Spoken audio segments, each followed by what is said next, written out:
Continuación vamos a realizar un ejercicio que tiene que ver con un capacitor de placas planas y paralelas, que dice lo siguiente: para una configuración de placas planas y paralelas con un dieléctrico entre ellas, como se muestra en la figura, la permitividad relativa o constante eléctrica es K subíndice E igual a 4, y su campo eléctrico de ruptura es E subíndice R igual a 8 por 10 a la 6 volts sobre metro.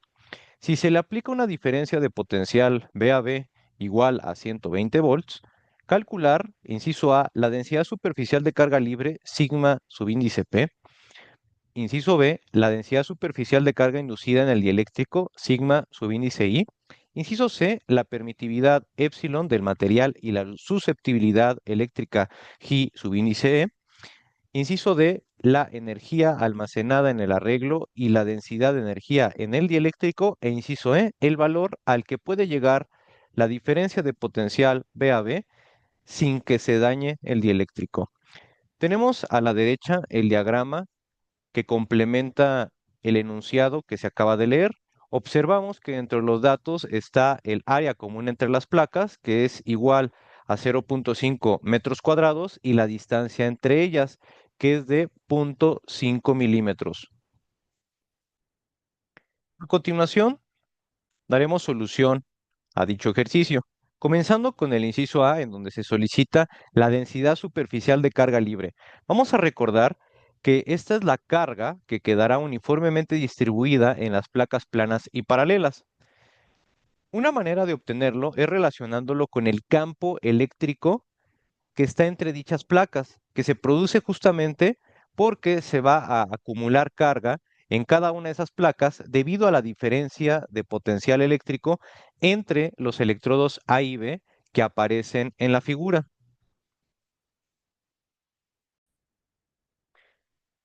Así entonces, recordando modelos matemáticos, sabemos que la magnitud del campo eléctrico entre las placas planas y paralelas es igual a la densidad superficial de carga libre entre la permitividad del dieléctrico entre las placas, que en este caso es distinta al aire, puesto que en el enunciado se especifica que hay otro dieléctrico distinto a este. De este modelo podemos despejar la densidad superficial de carga libre y va a ser igual a la permitividad del dieléctrico entre la magnitud del campo eléctrico que aparece entre las placas. Dentro de los datos no tenemos directamente la permitividad del dieléctrico, pero sí tenemos su constante eléctrica, que es igual a 4. Entonces, aquí recordamos que la permitividad relativa es relativa al aire. Y de aquí podemos despejar la que nos interesa, que es la del dieléctrico, que va a indicarnos que es tantas veces lo que indica la permitividad relativa de la permitividad del aire. Vamos a relacionar este par de modelos y así tenemos que la densidad superficial de carga inducida, perdón, libre en las placas, es igual a la permitividad relativa por la permitividad del aire por la magnitud del campo eléctrico entre las placas. Pero si observamos, pues no tenemos el dato de esta magnitud del campo eléctrico. Aquí lo que nos dan es el campo eléctrico de ruptura, pero es distinto al que se produce entre las dos placas del capacitor. Pero lo que sí sabemos es que se está energizando con una diferencia de potencial de 120 volts. Y además conocemos la distancia que separa a esas dos placas. Pensando en el gradiente de potencial eléctrico que se relaciona con el campo eléctrico entre esas dos placas planas y paralelas, pues sabemos que la magnitud de ese campo eléctrico es la diferencia de potencial entre la distancia que separa a las placas planas y paralelas. Podemos relacionar este par de modelos y así tenemos que la densidad superficial de carga libre es igual a la permitividad relativa por la permitividad del aire por la diferencia de potencial eléctrico entre los electrodos y la distancia entre las placas. Toda esta información la dan de datos, vamos a sustituir. Entonces tendríamos que la densidad de carga libre es igual. La permitividad relativa dice el enunciado que es de 4. Acuérdense que es una cantidad adimensional. 4 veces la permitividad del aire vacío, que aquí lo estamos manejando como 8.85 por 10 a la menos 12. Sustituimos la diferencia de potencial, decía el enunciado que era de 120 volts, y en el esquema observamos que la distancia entre las placas es de 0.5 milímetros. Aquí hay que colocarlo en metros, por lo tanto sería 0.5 por 10 a la menos 3. Vamos a hacer operaciones y esto nos da por resultado 8.496 por 10 a la menos 6 Coulomb sobre metro cuadrado. Que si aplicamos técnicas de redondeo, esto nos va a quedar como 8.5 por 10 a la menos 6 Coulomb sobre metro cuadrado. Ahora, si lo queremos expresar con notación ingenieril, serán 8.5 microcoulomb sobre metro cuadrado. Pero aquí hay una situación. Esta densidad superficial de carga libre ocurre en ambas placas. Aquí estamos obteniendo un valor positivo, una cantidad positiva, pero en las placas se distribuye ambos tipos de carga. En una habrá carga positiva y en la otra habrá carga negativa. La forma en la que se van a distribuir lo podemos averiguar a partir de la diferencia potencial que se aplica, porque nos está indicando que es de 120 volts, pero veamos los subíndices AB.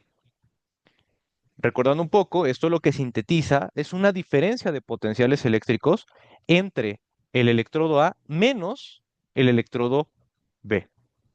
Entonces, como esta diferencia potencial es positiva, tenemos que hay un mayor potencial eléctrico en el electrodo A que con respecto al electrodo B. Me refiero a las placas al decir electrodos. Eso implica que entonces habrá carga positiva en la placa asociada al electrodo A y habrá carga negativa en la placa asociada al electrodo B. Estar hablando de electrodos, digamos que es más general, pero para fines de esta ilustración o figura que se presenta, vamos a referirnos por su posición como placa superior y placa inferior.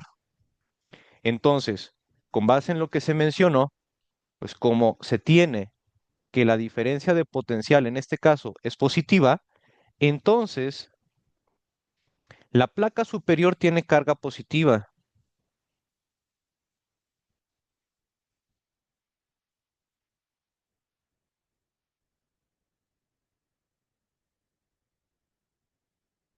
mientras que la placa inferior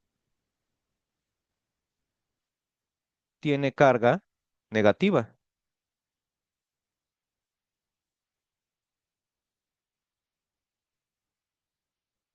Así entonces, podemos decir lo siguiente. En efecto, hay dos distribuciones superficiales de carga, una en la placa que vamos a llamar de ahora en adelante superior, es positiva y es de 8.5 microcoulomb sobre metro cuadrado, y la densidad superficial de carga libre en la placa inferior pues sería de menos 8.5 microcoulomb sobre metro cuadrado. Y con esto hemos resuelto el inciso A. Vamos ahora a dar solución al inciso B, el cual nos solicita la densidad superficial de carga inducida en el dieléctrico. Entonces recuerden que como hay una carga de diferente tipo en cada una de las placas y por las propiedades microscópicas del dieléctrico, habrá una polarización en los dipolos de este. Esa polarización a un nivel macroscópico, en las caras más cercanas del bloque de dieléctrico entre las placas, habrá carga inducida. De igual forma, vamos a decir que hay dos tipos de cargas que se inducen. La carga positiva de la placa superior induce carga negativa en la parte superior o cara superior del bloque dieléctrico, mientras que la placa inferior, al tener carga negativa, induce carga positiva en la cara inferior del bloque de dieléctrico. Entonces también vamos a distinguir dos tipos de densidades superficiales de carga inducida. Vamos a encontrarlo primero de forma positiva y ya al final, al concluir, vamos a distinguir estos dos tipos de carga. La carga inducida se relaciona directamente con la densidad superficial de carga libre. Esto a través de la siguiente expresión, que es 1 menos la permitividad, menos 1 entre la permitividad relativa por la densidad superficial de carga libre. Es un dato que ya obtuvimos en el inciso anterior, mientras que la permitividad relativa la tenemos como dato directo del problema. Vamos a sustituir en esta expresión, no sin antes recordar que el prefijo micro está referido a un multiplicador por 10 a la menos 6. Haciendo algunas operaciones, esto nos daría como 3/4 partes de la densidad superficial de carga libre. Hay que recordar que aquí se tiene un dieléctrico, entonces la inducción de carga pues no va a ser la misma que la que está en las placas conductoras, porque no es un conductor, es un dieléctrico que por sus dipolos se reorientan y a nivel macroscópico adquiere esta inducción de carga.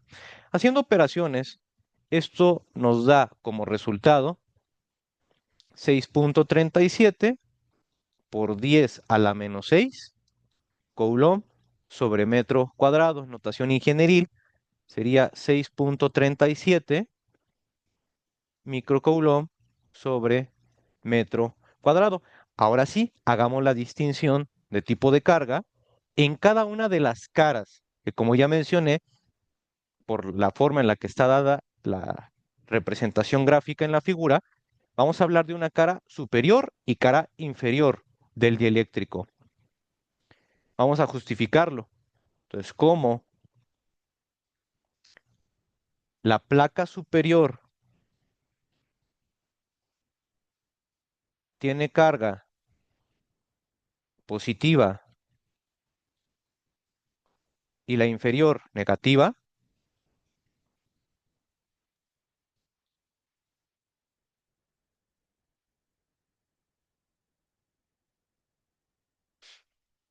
tenemos que hay una densidad superficial de carga inducida en la cara superior del dieléctrico de tipo negativa. Entonces sería menos 6.37 microcoulomb sobre metro cuadrado. Mientras que la densidad superficial de carga inducida en la cara inferior del dieléctrico es positiva. Mismo valor, signo contrario, microcoulomb sobre metro cuadrado. Y con esto hemos dado respuesta al inciso B. Vamos a continuar resolviendo el inciso C, que dice que debemos obtener la permitividad del material, así también como su susceptibilidad. En cierta forma, ya tenemos la expresión que nos permitirá calcular la permitividad eléctrica del dieléctrico, porque la establecimos en el inciso A. Vamos a retomarla. Y sabemos que la permitividad es igual a la permitividad relativa por la permitividad del aire vacío. Es un dato, la permitividad relativa, y tomamos también como dato o valor conocido la permitividad del aire vacío. Y al hacer este producto, obtenemos que es igual a 35.4 por 10 a la menos 12 Coulomb cuadrado sobre Newton por metro cuadrado. Vamos a dejarlo con ese mismo multiplicador para que distingamos cómo es o a qué nos referimos al mencionar que es 4 veces mejor dieléctrico que el aire, el dieléctrico que está entre las placas de este capacitor. Tiene una permitividad eléctrica 4 veces mayor que la del aire. Este es un resultado del inciso C. El otro resultado que nos están solicitando es el de la susceptibilidad, que recordemos que se relaciona con la permitividad relativa, -1, es decir, que sería 4 menos 1 por el dato del problema, y esto es igual a 3. La susceptibilidad, al igual que la permitividad relativa, son cantidades adimensionales. Recordar también y aprovechar que la susceptibilidad se relaciona con cómo se va a polarizar el dieléctrico ante la presencia del campo eléctrico entre las placas planas y paralelas con carga del capacitor. Ahora que hemos resuelto el inciso C, continuemos con el inciso D y nos pide la energía almacenada en el arreglo, o sea, en el capacitor, y la densidad de energía en el dieléctrico, es decir, cómo almacenaría por unidad de volumen energía ese dieléctrico. Para ello, recordemos los modelos que nos conviene aquí utilizar. La energía será igual a 1/2 de la capacitancia por la diferencia de potencial entre las placas al cuadrado. En este caso, no tenemos la capacitancia, pero la podríamos obtener. No la voy a hacer aparte, sin embargo, vamos a relacionar la capacitancia con valores que dan como datos en el enunciado y que hemos obtenido en otros incisos. Sabemos que la capacitancia depende del dieléctrico, en este caso de la permitividad de este, y del área común entre las placas y la distancia entre dichas placas. Todos estos son valores conocidos. No voy a calcularlo, mejor vamos a sustituir en el modelo de la energía dicha capacitancia.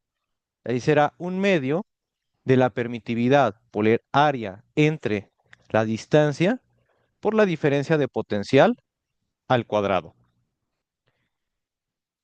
Con un poco de álgebra, esto lo podríamos reescribir como la permitividad por el área por la diferencia de potencial al cuadrado entre 2 veces la distancia.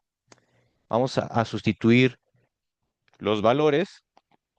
La permitividad justo la obtuvimos en el inciso anterior y es 35.4 por 10 a la menos 12. Hay un dato que es el área que hasta ahora no habíamos empleado y es 0.5 metros cuadrados. Lo sustituimos.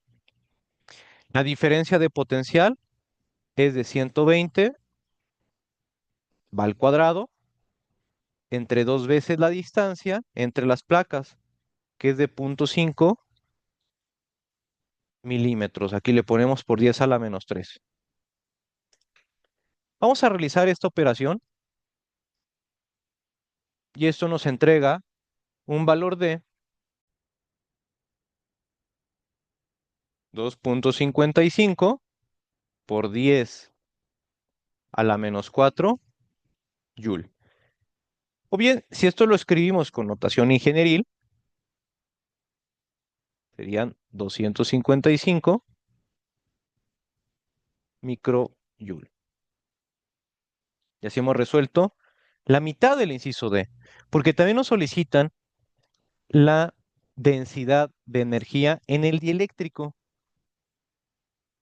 Aquí lo denotamos con una U minúscula y es la energía que almacena el arreglo entre el volumen de dieléctrico. El volumen de dieléctrico, asumiendo que es un paralelepípedo o prisma rectangular, se calcula con el área que, debido a la forma en la que esté el arreglo, corresponde al área común entre las placas. por la distancia de separación entre ellas, porque estamos asumiendo que el dieléctrico ocupa perfectamente ese espacio. Sustituyendo, tendríamos entonces 2.55 por 10 a la menos 4 entre 0.5 por 0.5 por 10 a la menos 3. Y esto nos da por resultado 1.02 joule sobre metro cúbico. Ahora únicamente nos falta resolver el inciso E, en donde nos solicita el valor al que puede llegar la diferencia de potencial sin que se dañe el dieléctrico. A ver, aquí hay que recordar que este dieléctrico se podría comportar como un conductor cuando la magnitud del campo eléctrico al que se somete llega a un cierto valor que se conoce como campo eléctrico de ruptura. Nos dan dicho dato. La rigidez dieléctrica es de 8 por 10 a la 6 volt sobre metro, que va a tener una diferencia de potencial asociada, que es la máxima a la cual podríamos llegar, porque ya después de ello, o justo en ese valor, el dieléctrico se comportaría como conductor. Entonces lo que nos están solicitando es ese valor máximo al que puede llegar sin que se dañe nuestro dieléctrico. Tengamos dicho valor máximo. Sabemos que, y ya lo mencionamos, que la magnitud del campo eléctrico entre las placas planas y paralelas se calcula como la diferencia de potencial entre la distancia, pero en este caso lo estamos relacionando con la rigidez dieléctrica. Por lo tanto, tendríamos que es esa diferencia de potencial máxima que podemos suministrar entre la distancia que separa las placas, que viene siendo el espesor del dieléctrico. Despejando este modelo, la diferencia de potencial máxima es igual a la rigidez dieléctrica por el espesor del dieléctrico. Datos que se nos proporcionan. Vamos a sustituir 8 por 10 a la 6, que multiplica a 0.5 por 10 a la menos 3. Haciendo la operación, esto nos da un valor de 4000. Aquí, si somos estrictos, justo en este valor de diferencia de potencial, ya se dañaría el dieléctrico. Y observemos que dice aquí el valor al que puede llegar sin que se dañe el dieléctrico. Sería un valor ligeramente menor a este, ¿sí? Esto es poniéndonos estrictos en cuanto a cómo presentar la respuesta. Lo podríamos dejar así, porque siempre los capacitores se diseñan con ciertas tolerancias. Es muy probable que a lo mejor no se dañe para esta diferencia de potencial, a lo mejor se daña para un valor ligeramente mayor por cuestiones de seguridad. Entonces nosotros vamos a dejar ya como resultado este valor, pero sí teniendo en cuenta la aclaración que se acaba de realizar. Y con esto hemos resuelto el ejercicio.